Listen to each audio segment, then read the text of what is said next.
هلو يا شباب، عاملين ايه؟ انا مصطفى منصور، طالب هنا في النمسا. كنت حابب اقدم محتوى عن ازاي تقدر تسافر النمسا كشغل او دراسة، وازاي تقدر تحصل على قبول جامعة، وازاي تقدر اللي انت تحصل على وظيفة هنا. بالنسبة للطلبة انت بيبقى متاح ليك 20 ساعة في الاسبوع. فاحنا هنا طبعا في مدينة إنسبروك، بس النهاردة احنا في الويك اند فبنعمل هايكنج with my friend. Hi, it's Brissette from Peru. فاحنا يا جماعه النهارده في الويك اند طبعا في اعلى حته في تيرول. هنا طبعا زي ما انتم شايفين الفيو تحفه طبعا هنا. فاحنا ان شاء الله هنبدا كل اسبوع ننزل فيديو عن السكن، فيديو عن الشغل، فيديو عن ازاي تقدم في الدراسه، فيديو عموما عن حياتي في النمسا عامله ازاي، اليوميات بتاعتي تبقى عامله ازاي. هننزل ان شاء الله نقدم كل اسبوع فيديو ان شاء الله باذن الله. فانتوا لو عايزين اي حاجه او محتاجين اي حاجه عن النمسا، اي اسئله او اي حاجه، ممكن تكتبوا لي في الكومنت. طبعا يا جماعه احنا النهارده بنعمل هايكنج، وخدنا يعتبر 4 ساعات او 4 ساعات ونص لحد ما نطلع الجبل.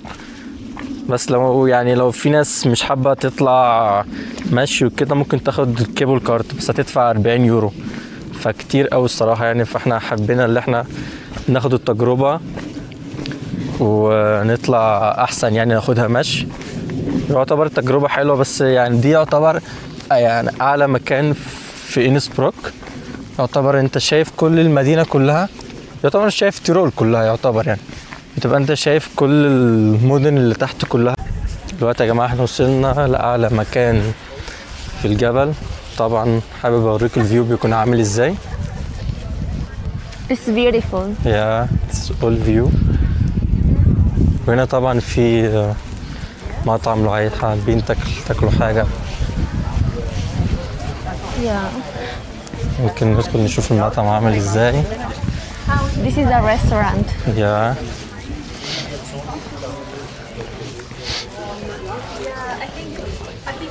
But I think it's very expensive. Yeah, we can buy something. Yeah, here you can buy something.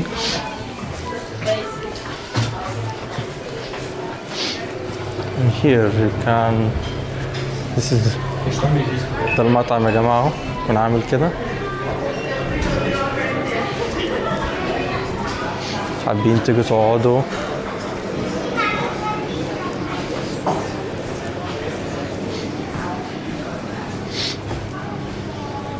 حابين تاكلوا حاجة، حابين تشربوا حاجة هنا في المطعم، عايز يريح شوية.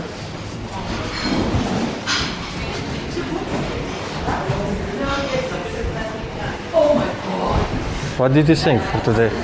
Yeah.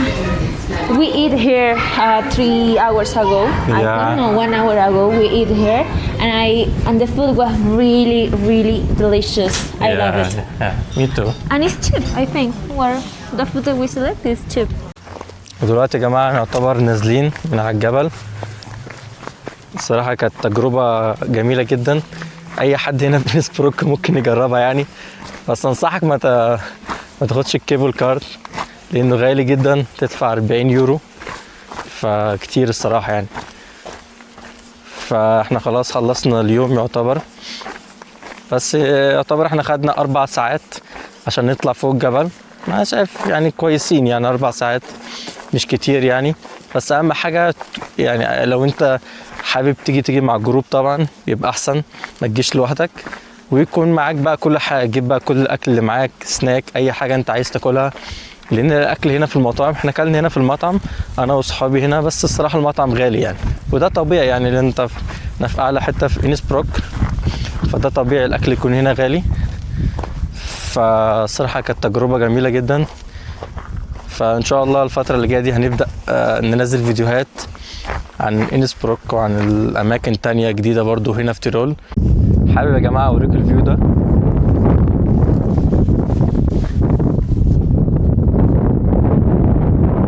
الفيو تحفة طبعا، بس هنا يعتبر عشان تطلع فوق الجبل هم طبعا منظمين كل حاجة، تقدر تطلع عادي مفيش اي مشكلة. هم مظبطين طريق كمان، في طريق للعجل، وفي طريق اللي انت تقدر تطلع زي سلالم كده عاملينها اللي انت تقدر تطلع عليها، فمفيش مشكلة لأي حد يعني. او لو مش عايز خالص تتعب، او ممكن تاخد الكيبل كارد تدفع 40 يورو بقى لو انت معاك فلوس يعني. فيعتبر احنا النهارده كده خلصنا اليوم ونازلين من فوق الجبل.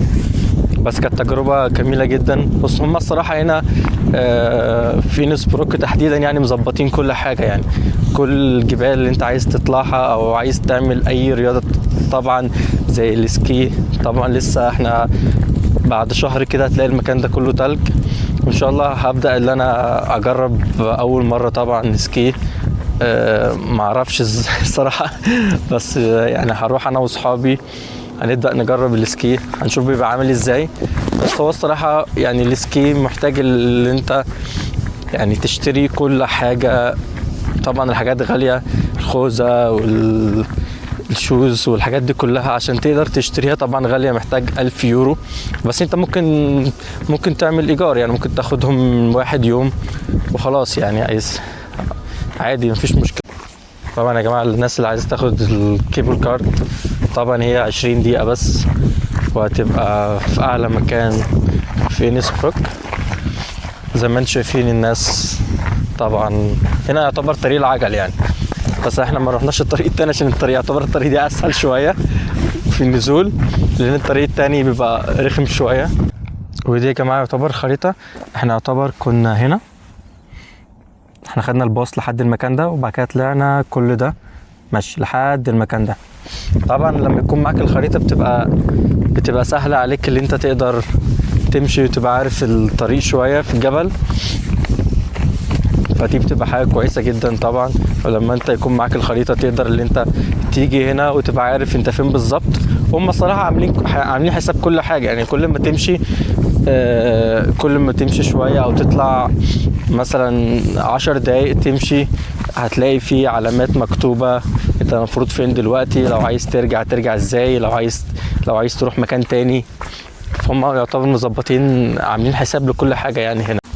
طيب يا جماعة احنا وصلنا لاخر الفيديو، اتمنى يعني يكون الفيديو عجبكم والفيو بتاع انسبروك والجبال عجبكم. So don't forget to subscribe Mustafa channel and have fun. Ciao. Tschüss.